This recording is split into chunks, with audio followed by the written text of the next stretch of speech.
Knockdown power. The idea promises cinematic physics. A heavy or fast bullet strikes, and a body flies backward. Magazine columns and campfire retellings reinforced it for generations, because dramatic collapses are memorable and slow tipovers are not. John Pandoro Taylor's mid-century knockout tables weighted frontal area and mass, while Roy Weatherby promoted very high velocity and so-called shock. Those narratives offered tidy explanations for why one cartridge seemed to topple game while another did not. And they persisted because each hunter eventually witnesses an animal that drops instantly and another that runs despite an apparently identical hit. Controlled observation never supported it. Professional veterinarians conducting buffalo culls documented animals shot alike through the heart-lung area. Some fell immediately, others stayed on their feet for seconds. Postmortems revealed ruptured cerebral vessels in the instantaneous cases, consistent with timing near the peak of a heartbeat when arterial pressure was highest. That mechanism explains the occasional light-switch collapse without invoking mystical impact force. Field logs from experienced writers show the same variability across cartridges and species.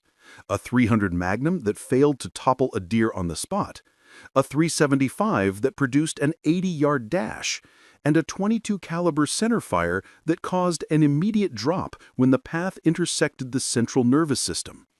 Physics is aligned with the anatomy. Momentum exchange from a bullet is small compared to body mass. What incapacitates is disruption of brain, spine, or oxygen supply. Heart-lung hits commonly allow a brief interval of mobility before blood pressure loss causes collapse. Neck or brain shots end it immediately because vertebrae or neural tissue are severed. Old-timers favoring neck shots with .30-30 and .35 Remington rifles at close range observed frequent instant drops, which looked like hit-like-a-truck performance while actually being simple CNS interruption. Revolvers never jam. The reputation was earned in an era when many early semi-automatics were finicky and magazines inconsistent. Wheel guns tolerated neglect better than some of their contemporaries and looked on screen and at the counter like machines that would always work if the trigger moved. That impression hardened into a slogan. Mechanisms still obey tolerances. Ammunition issues can stop a cylinder. High primers drag on the recoil shield and prevent rotation. Unburned powder flakes under the extractor star keep it from seating fully. The next stroke feels like a seized bearing.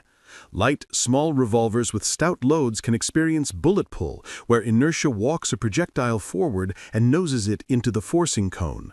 None of this is theoretical. Maintenance explains another share.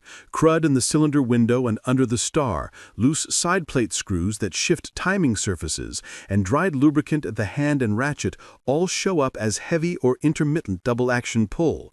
Competitive shooters have watched a carelessly serviced yoke screw back out mid-string and turn a reload into a parts spill across the firing line. Damage completes the picture. A bent ejector rod scrapes and binds. A cylinder slammed open and shut misaligns the crane. A drop on the cylinder lip peens an edge and drags on rotation. Internal components are not immune either. Transfer bars, firing pins, and mainsprings are consumable over long service lives, and unusual loads can provoke oddities like internal locks tripping in certain models. Pump shotguns don't need aiming. Cinema and games created the illusion of a hallway-wide pattern that forgives imprecise pointing. The sawed-off trope strengthened it by associating very short barrels with dramatic spread, and anecdotes circulated about loads that covered the room. The conclusion followed. A pump gun only needs to be pointed in the general direction. Pattern boards say otherwise. At typical indoor distances around 10 yards, common birdshot and buckshot loads from cylinder bore pumps often print on the order of 8 to 12 inches.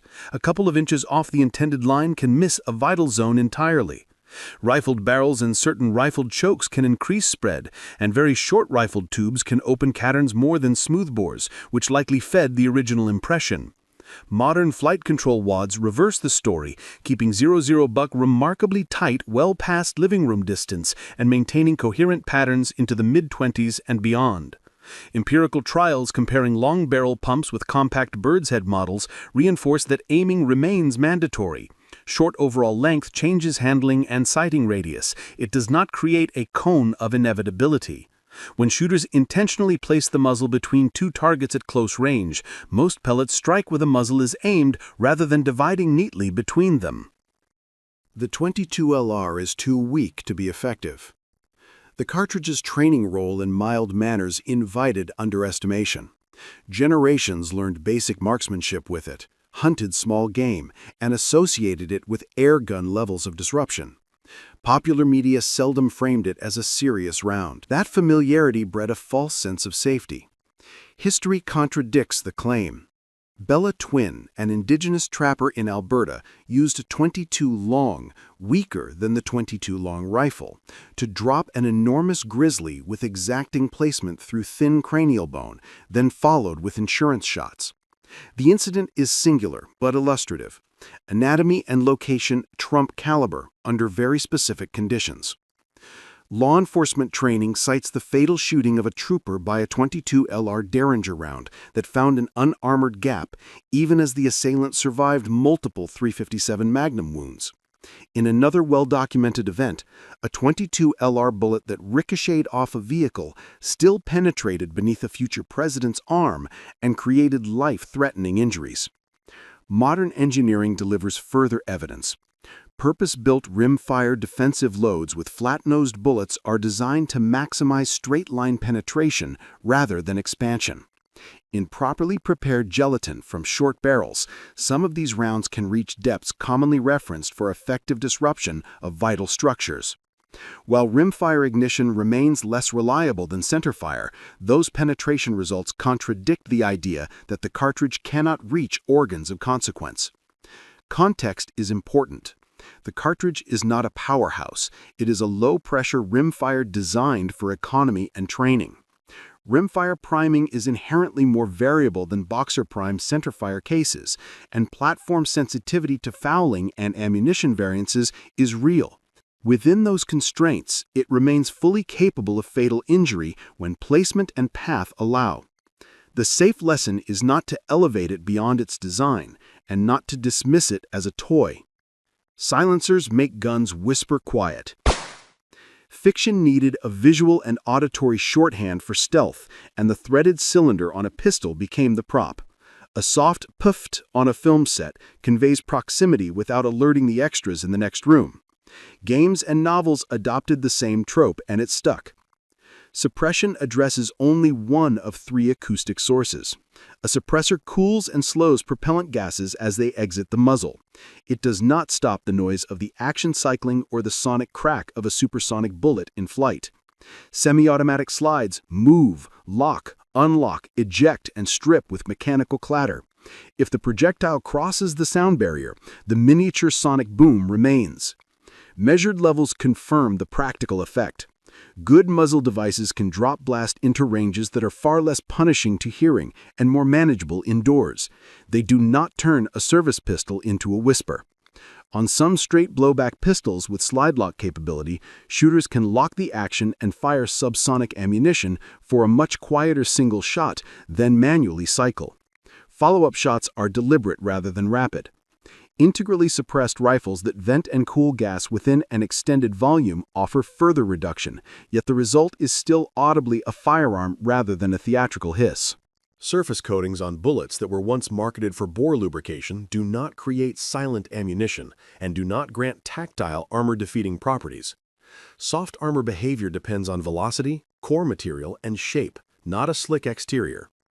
Modern suppressors are valuable for hearing safety and for reducing muzzle flash and disturbance. They are tools that make training safer and indoor work more manageable. The movie depiction is a narrative device, not a technical description. AK-47s are inaccurate junk guns. Internet shorthand turned a mixed reputation into a blanket statement. Decades of mass production under varying quality regimes, crude irons on many examples, inconsistent optics mounting, and piles of budget steel case ammunition all combine to generate large group sizes in casual hands. That experience circulated as a meme. Comparisons under controlled conditions tell a different story. When shooters mount solid optics to modern, well-built AK pattern rifles with good barrels and test them at 100 yards with known, consistent ammunition, group sizes commonly narrow into the 2 to 3 inch range. The best examples do better, and that result aligns with what service rifles can reasonably deliver with non-match loads. Ergonomics and sighting systems do affect the ease with which a shooter can approach that mechanical potential. So casual range outcomes still show the advantage of rifles with longer sight radius and more familiar control layouts. The AR-15 is a weapon of war. The phrase migrated from political speech into everyday description, but it conflates lineage with function. Assault rifle, as a historical term, traces to the German Sturmgewehr, literally storm rifle, named for the 1944 STG-44, and intended to equip Sturm formations for direct front-of-line assaults rather than flanking. The concept paired an intermediate cartridge with selective fire, so troops could control recoil in bursts while carrying more ammunition, filling the gap between submachine guns and full-power rifles. By that historical definition, an assault rifle is selective fire and intermediate caliber. The civilian AR-15 family is a semi-automatic development descended from the same tree, but it lacks the fire control features that define the military category. Confusion is understandable. The silhouette is similar to service rifles, and the modularity that makes the platform adaptable in civilian hands also makes it easy for images to blur. High-profile crimes involving AR pattern rifles amplified the rhetorical use of weapon of war, and repetition did the rest. Technical reality is straightforward. A semi-automatic AR-15 fires 1 round per trigger press. The military M16 and M4 line incorporate burst or automatic modes in addition to semi-automatic.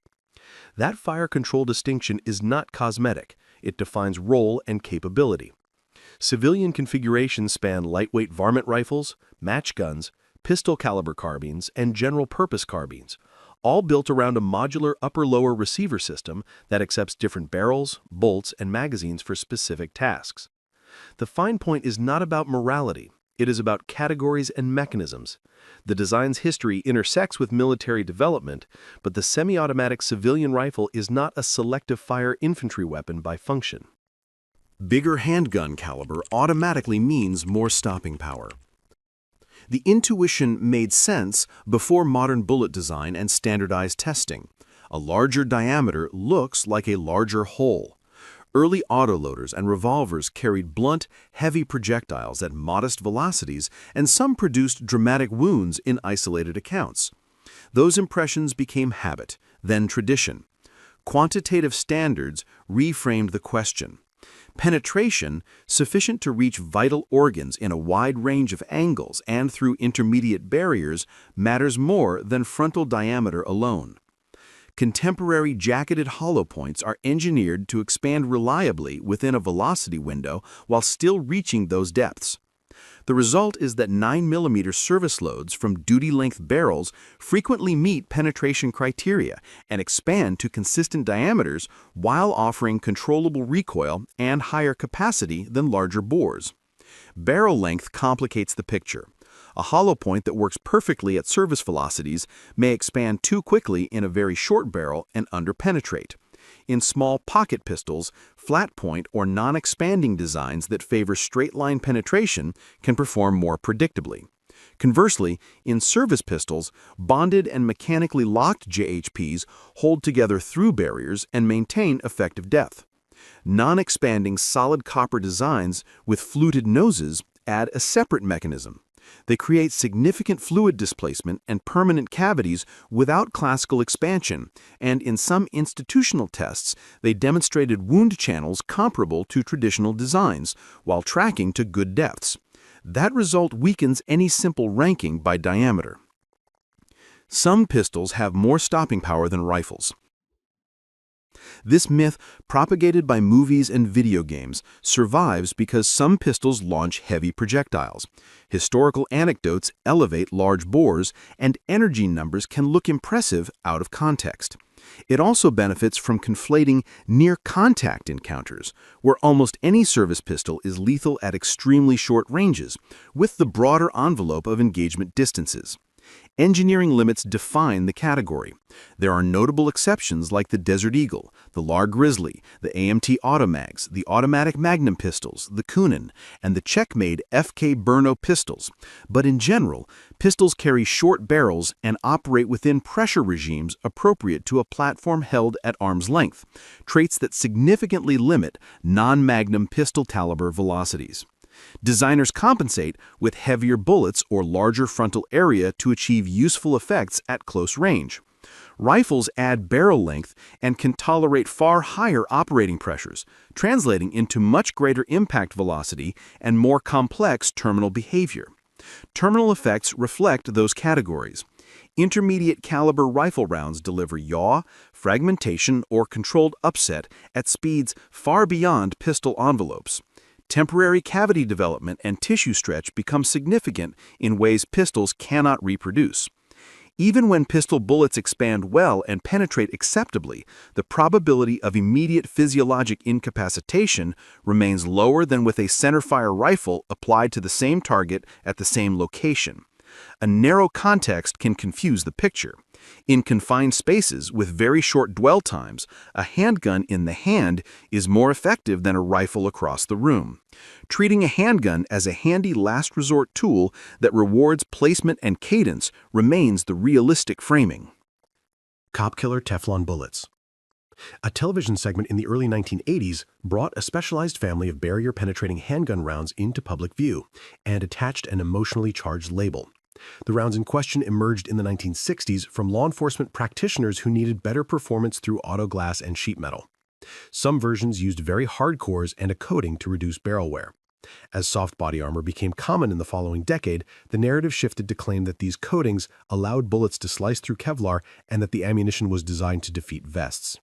Sequence and material science disagree. The development focus preceded widespread soft armor adoption. Textile armor behavior depends primarily on impact velocity, sectional density, core hardness, and nose shape. Coatings that reduce bore friction do not magically improve penetration through woven aramids, and can increase fiber grip rather than decrease it.